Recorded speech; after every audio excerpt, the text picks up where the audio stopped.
if you have camouflage netting and you're preparing for a hurricane, you can utilize the camouflage netting, tarps, and other materials on a porch like this in order to stop debris from hitting your windows on the porch. In addition to blocking debris, camouflage netting like this can also prevent potential looters from seeing you while you're observing them.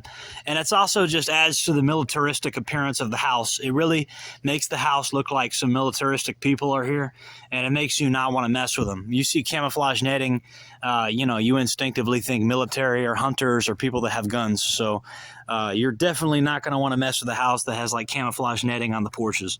So it adds a psychological deterrent to anybody that might want to mess with you as well.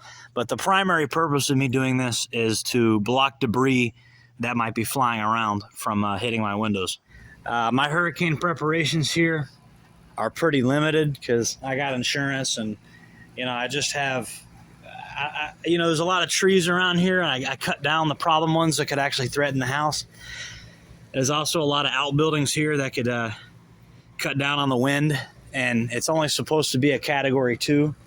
But, I had this camouflage netting laying around, and I figure you might as well utilize what you have to try to stop debris from, breaking windows and stuff like that. So I put that up here, and just to add a little bit of wind resistance, I also put that here, and I have wood pallets to board up some of these windows.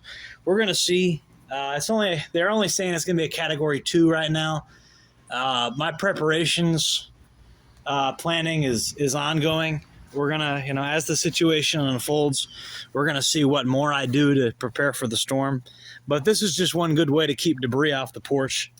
It only took me like a few minutes to set up, so I used a combination of really heavy duty zip ties, and then I used some not so heavy zip ties, and I'm about to put some bricks down there just for good measure to kind of anchor it all in.